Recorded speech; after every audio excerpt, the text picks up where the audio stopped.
반갑습니다. 비트쌤입니다. 오늘은 네이번 코인에 대해서 이렇게 제 생각을 이야기해 볼까 합니다. 일부는 이제 팩트인 부분도 있고, 일부는 내피셜 제 개인 생각이 들어간 부분도 있으니까 100% 신뢰하시면 안 됩니다. 하시면 안 되고 참고 사항으로만 이렇게 이제 아시라고 이렇게 방송을 이렇게 만들어 볼까 생각합니다. 우리가 이제 코인을 하는 목적이 그 코인의 블록체인 기술이 어떻고 이런 거 때문에 하는 것이 아니고요. 저 같은 경우는 돈 벌라고 합니다. 돈 벌라고 하고, 어떻게 하면 싸게 사고 어떻게 하면 비싸게 팔 것인가, 그것 때문에 공부도 하고 이게 분석도 해보곤 합니다. 그런데 제가 이제 제 생각도 그렇고, 제가 또 사람들한테 이야기를 하기로는 코인하고는 코인을 사랑하지 마라 합니다. 코인하고 애인관계를 맺지 마라 하는 건데, 정 애인관계로 사랑한다든지 애인관계로 이제 맺고 싶으면 비트코인 정도, 그 한 가지 더 추가시키면 이제 이더리움 또 이렇게 될 수도 있겠지만, 나머지 코인은요 그때 필요에 따라 갖고 이 코인이 괜찮다 싶어 샀을 때 내 분석하고 틀리게 이렇게 진행이 된다든지 이러면 손절을 취해갖고 갈아탈 줄도 알아야 된다고 생각합니다. 무작정 그걸 내 분석이 맞을 것이다, 그렇게 갖고 가는 것은 저는 옳지 않다 생각합니다. 코인은 괜찮은데 그러고 궁극적으로는 비트코인 같은 경우는 시장 원리에 따라 갖고 이제 코인 가격이 이제 올라가는 경우도 있지만은, 코인 대부분 코인은 세력들의 장난으로 이렇게 코인 가격이 올라간다고 저는 판단하기 때문에 네이버 코인은 사실로 저한테는 애정의 코인입니다. 애정의 코인인데, 제가 네이버 코인을 접한 게 한 4, 5년 된 것 같은데, 그때 제가 정확하게 기억 안 나는데 하여튼 8원 정도에 제가 산 걸로 기억나고, 제 평단가가 한 22원 정도나 하여튼 그 정도 됐을 겁니다. 그래갖고 제가 이제 목표를 한 100만 개 정도 이제 모아야겠다, 이렇게 하고 제가 이제 그 한 20매달 나이트 평단가 그래 맞춰갖고 코인을 가지고 있다가 한 200몇십 원 될 때 저는 이제 코인을 매도시켰습니다. 매도시키고 그 후 이제 네이버에 한 300몇십 원까지 올라가던데요. 그리고 제가 이제 네이버를 또 이번에 이제 조금 이렇게 한 30매달에 평단가 30매달에 지금 조금 꿈에 있는 상태인데, 그리고 또 네이버는 이제 좀 오르면 저는 이제 네이버는 이제 매도할 생각입니다. 매도할 생각이고, 네이버는 이제 코인에 대한 가치, 이렇게 코인을 분석해 보면 굉장히 좋은 코인이라고 저는 이제 그렇게 분석을 했고, 그리고 이제 몇 년 전에는 또 사람들한테 이렇게 오프라인상에서 강의를 하면서 네이버를 코인을 이렇게 권해드리고 그랬습니다. 그래드리고 있는데 제가 이렇게 과연 네이버 코인이 왜 가격이 이렇게 많이 코인 가치에 비해서 많이 오르지 않을까? 그거를 이제 생각해보면, 이제 네이버 코인은 탈중앙화를 추구하는 이제 코인인 거는 이제 아실 겁니다. 이제 방송을 이제 네이버 코인에 상세한 거, 이런 게 이 디테일한 거는 다른 이제 다 이렇게 유튜브 방송을 보셔갖고 참고하시면 될 것이라고 생각합니다. 네이버 코인을 사실 이야기하자면요, 몇 시간 걸려요. 몇 시간 걸린다 생각하는데, 특히 이렇게 이제 그 Q&A 식으로 질문하고 답하고 질문하는 답하고 이러면 이제 몇 시간도 이렇게 할 수 있죠. 근데 제가 지금 네이버는 네이버는 지금 우리가 이제 그래 알고 있잖아요. STO 그 코인 중에 대표격이다. 대표격이다. 이제 그래 알고 저도 알고 있고 저도 그렇게 알고 있고 그렇게 또 생각도 합니다. 그런데 지금 STO가 지금 요새 뭐 국내 우리나라 그 금융위하고 또 금융에서 좀 이야기가 나오고 있는데요. 해외에서도 마찬가지고 이걸 직역하면 이제 그 STO가 정권형 토큰이잖아요. 정권형 토큰 시큐리티 토큰 오프닝 약자가 STO잖아요. 그런데 이 방점은 어디에 두어야 된다면요. 정권형 토큰이 아니고 토큰형 정권에 이렇게 하여튼 방점을 찍어야 될 것 같습니다. 지금 우리 그 정권 같은 경우는 옛날에는 뭐 문서로 하다가 지금 문서로 하다가 그 뭡니까 전자식으로 바뀌다가 지금 이제 이렇게 이제 그 뭡니까 블록체인을 기법을 도입해 갖고 토큰식으로 이제 이렇게 바뀌는 추세가 될 것이다 이렇게 생각하는데 그 작업이 시간이 좀 걸리지 않을까, 오랜 시간이 걸리지 않을까 생각됩니다. 그렇게 안착을 하기 위해서는 시간이 좀 많이 걸릴 것이다 이렇게 생각합니다. 지금 그 니플 이제 예를 들면 니플이 지금 정권이냐 정권이 아니냐 그 문제가 지금 이렇게 그 이슈가 돼 있잖아요, 그죠? 그런데 우리 게임이들한테는요. 니플이 정권이 그 정권이냐 정권 아니냐 그게 중요한 게 아니다 보는데 저는요. 우리는 어차피 니플 가격이 올라가고 니플을 갖고 있는 분들은요 니플 가격이 올라가지고 돈만 벌면 되는 거죠. 그리고 어차피 니플이 제도권 안에 들어가려면 저는 정권형으로 되는 게 맞다 생각합니다. 그러고 니플은 어차피 니플이나 다른 그 코인들도 ICO를 했거든요. ICO 알죠? 초기 투자자 이렇게 모집하는 걸 ICO를 하잖아요. ICO를 하면서 그 투자금을 받았단 말입니다. 자, 이게 무슨 문제가 되냐면요. 니플 회사에서는 니플이 정권이 아니다고 이렇게 계속 그렇게 해야 되죠. 반론을 해야 되죠. 왜냐하면 우리가 정권이 된다는 거는 내가 예를 들면 주식을 갖고 보유를 하고 있으면 나한테 수익 배당을 줘야 되는 거예요. 그 니플은 배당을 주는 게 있습니까? 코인을 주는 게 있습니까? 없잖아요. 기껏 해봤자 그 애들이 자기 홍보하기 위해서 에어드랍을 다른 코인을 에어드랍 시켜주는 경우는 있지만은 어차피 궁극적 목적은요. 이 친구들이 코인을 만든 목적은요. 은행 간의 거래 송금 목적으로 만들었다 이러지만은 만든 목적은 자기들 돈 벌려고 하는 거예요. 그리고 자기들이 이렇게 홀딩을 그 정권으로 들어가는 순간에 규제를 SEC에서 규제를 받잖아요. 정권 형식에 따라야 되니까 규제에 따라야 되니까 그러면 자기들이 그 코인 가격을 극대화시키지를 하기 힘들단 말이에요. 인위적으로 코인 가격을 극대화시켜야지만이 이 친구들은 먹고 사는 거예요.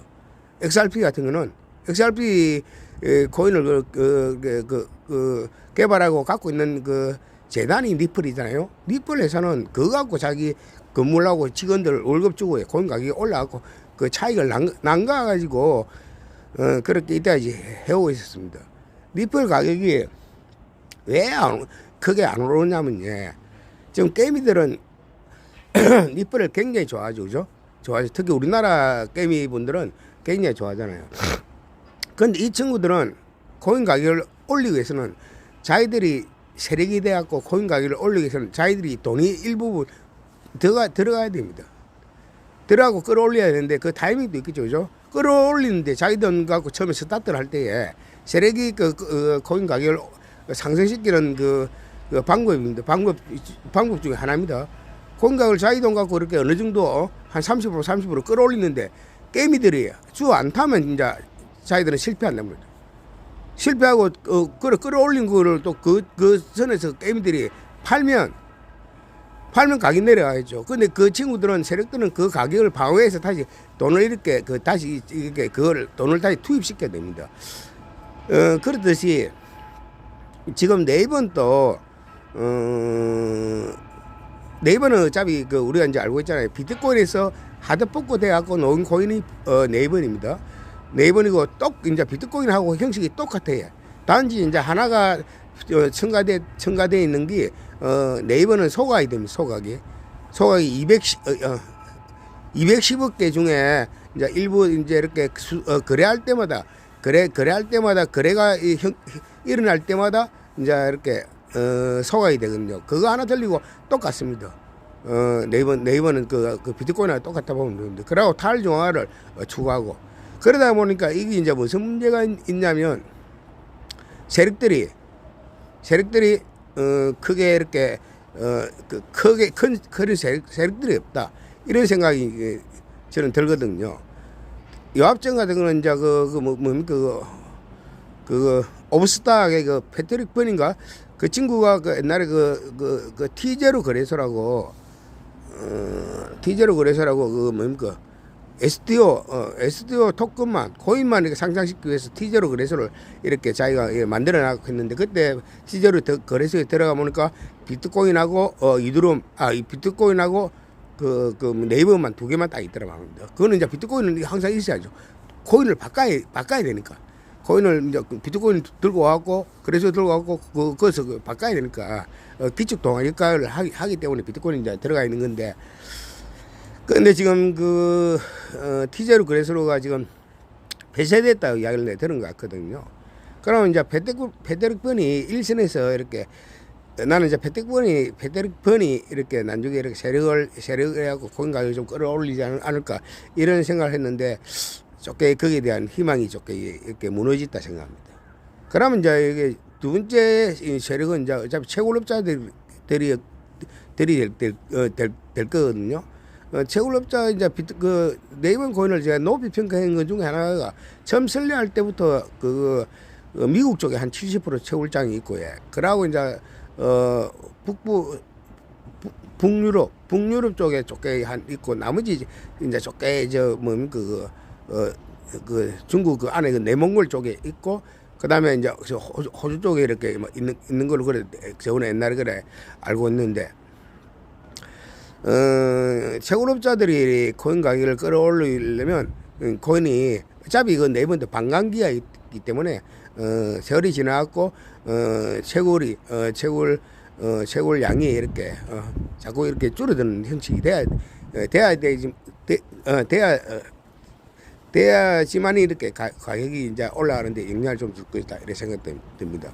저는 이제 요번에 이제 뭐 어느 정도 시점을 보고 막 저는 어차피 네이버를 지금 갖고 왔긴데 저는 2014년 한 말 정도 되면 네이버는 가격이 좀 많이 오르지 않을까 생각합니다. 이 계산상으로 보면 네이버는 사실로 지금 같은 건 한 몇천 원 돼 있어야 될 코인이 지금 몇십 원 돼 있다는 게 저로서는 이제 이렇게 참 이해가 안 가거든요. 그러고 네이버 같은 경우는 이제 그래서 전 세계 거래소에 엄청 많이 이렇게 걸리다 말입니다. 네이버 같은 경우는 주체가 없기 때문에 네이버를 코인을 상장을 거래소에 상장을 시킨 게 아니고 거래소에서 네이버를 그냥 우리가 비트코인 또 거래소에서 이렇게 가지고 오거든요. 왜냐면 그게 이제 사람들이 사용을 많이 하면 수수료가 발생이 많이 되니까 그거를 보고 이제 거래소에 이제 해외 거래소에도 이렇게 많이 상장되어 있는데 거기에 비하면요 이 가격이 너무 터무니없단 말입니다. 터무니없는데 저는 이제 요번에 이제 약간 이드룸이 4월달인가 뭐 상하이 업그레이드 이제 그게 이제 어느 정도 되면 이드룸은 이제 완전한 그냥 POS로 이제 완전히 바뀌었다 이렇게 생각하면 됩니다. 이제 낙도 이제 낙 걸린 것도 이제 이렇게 마음대로 이렇게 풀리고 이제 스태킹 시킬 때 그냥 자유제축 매치로 그냥 돈을 오늘 입금시켰다 오늘 뺄 수도 있고 뭐 이런 그렇게 이제 바뀌는 게 상하이 업그레이드거든요. 상하이 업그레이드가 이제 진행되면 이제 이드 크래시하고 네이버는 약간 올라가지 않을까 생각하고 있고 지금 이렇게 수시로 보면 세력이 없기 때문에 비트코인 같이 시장 원리에 이렇게 맡겨야 되니까 세월이 어느 정도 흘러가야 된다 생각합니다. 그리고 나중에 이게 토큰형 정권이 되기 위해서는 여러 가지 보안 장치가 있어야 된다 생각하거든요. 네이버는 또 그렇게 이제 지금 스마트 컨트롤 기능을 갖춰야 된다 생각합니다. 그렇게 하기 위해서는 자체로는 이제 여기 네이버는 이제 채굴 형식이니까 POW 형식이니까 그 기능을 자체는 못 해요. 못 하고 옆에 이제 옆에 네이버 옆에 무슨 코인이 들어 붙겠죠. 지금 우리 지금 뭡니까 무슨 코인입니까? 지금 그래 이제 그런 기능을 갖추고 또 여러 가지 기능이 붙을 겁니다. 나중에 지나면 접근형 토큰으로 이렇게 자리를 딱 잡으려면 토큰형 접근 정확한 이제 표현한 토큰형 접근으로 정권에 이제 방점을 찍어야 되거든요. 그래 되려면 이제 그 니플을 입주금 시킬 때 밑에 보면 뭐 태그가 붙습니다. 숫자 1짜리 그 밑으로 태그가 꼬리표가 붙어야 된다 생각. 그래야지 이게 나중에 네 번 가지고 우리가 건물을 이렇게 조각 내갖고 살 때 그게 이제 이렇게 그게 이제 정서 비슷하게 정서 비슷한 역할을 이제 하지 않을까 생각하는데 그래 이제 그렇게 되고 여러 가지 이렇게 하려면 오랜 세월이 좀 걸려야 된다 생각하기 때문에 저는 네이버는 하여튼 제가 지금 분석하기는 2024년도 말쯤 되면 이렇게 크게 이제 오르지 않을까 생각하는데 오르면 이제 요번에 이제 오르면 이제 하여튼 1,000원 가까이 하겠죠. 한 700원, 800원, 1,000원 가까이 하겠죠. 그때는 저는 이제 네이버는 이제 매도하고 당분간은 특별한 상황이 없으면 네이버를 이제 지금은 이제 코인 개수가 많이 있잖아요. 근데 그때는 코인 개수를 좀 줄여가지고 그냥 이 코인은 나중에 없어도 관계없다는 식으로 그냥 이렇게 어느 지갑 같은데 네이버는 근데 지갑도 약간 믿기 힘들어요. 네이버는 웹에 있는 게 그것도 지금 지갑이 좀 믿기 힘든 지갑이 그런데 하여튼 네이버는 어디 거래소에 해외 거래소에 연합고 안 찾아보는 방식으로 그렇게 이제 저는 네이버를 대처하고 자는데 이 네이버를 지금 갖고 있으신 분들도 그렇게 보통 보면 네이버를 잘 모르시는 분들도 있고 이제 코인을 이렇게 공부를 좀 하고 분석하시는 분들은 네이버를 좀 아시더라고요. 아시는데 코인 자체로는 굉장히 멋있는 코인인데 이게 안주가 이 대중들한테 이렇게 많이 안 알려지고 그러고 이제 이게 예를 들면 리플이 이제 정권이냐 정권이 아니냐 거기 이제 이렇게 어느 정도 확정이 되면 확정이 나오고 하면 이제 사람들의 시선이 정권 쪽에 그렇게 에서티어 쪽에 해외에서도 이렇게 눈을 많이 이렇게 관심을 사람들이 두면 네이버 코인은 이렇게 좀 올라가리라 보는데 지금 이렇게 서로 이렇게 질문 걸어 하면 제가 참 좋은데 그러고 제가 이렇게 코인을 이렇게 계속 설명할 수 있는데 이렇게 혼자 이렇게 그냥 하려니까 약간 뭐를 설명해야 될지 약간 헷갈립니다. 헷갈리는데 하여튼 네이버도 그건 알고 있죠. 반감기 있다는 거 알고 있죠. 비트코인하고 똑같습니다. 원리는 똑같아요. 원리는 똑같아요. 비트코인 반감기 원리는 똑같아요. 똑같고 그리고 이제 개수도 어차피 리미트 210억 개인데 소각이 일어나고 이제 비트코인하고 틀리게 소각이 일어나는데 그거는 좋은 거죠. 좋은 건데 오늘 하여튼 이 정도만 하겠습니다. 기억이 잘 안 나네. 이렇게 궁금한 거 이렇게 물어보시면 대답을 해드릴 수 있는데 하여튼 이상 BTSM이었습니다. 그리고 부탁 하나 드리고 싶은 게 구독 좋아요 좀 이렇게 보고 내용이 유익하다 이러면 구독 좋아요 좀 이렇게 부탁드릴게요. 이상 비트쌤이었습니다. 그리고 궁금한 점 있으면요 이렇게 글 한 번씩 남겨주시면 제가 시간 되는 대로 제가 알고 있는 상식선에서 코인을 분석해갖고 올려드릴게요. 그리고 뭐 세세한 거는 다 유튜브 보면 됩니다. 저도 이제 예를 PPT 자료를 준비해놨고 이렇게 하면 뭐 이렇게 길게 설명할 수 있는데 저는 뭐 어차피 뭐 주묵구식으로 내 생각대로 내 그냥 평상시에 이렇게 공부한 그거를 내용을 이렇게 그냥 시간 날 때 이렇게 방송을 올리는 사람이다 보니까 이해해 주시기 바랍니다. 이상 비트쌤이었습니다.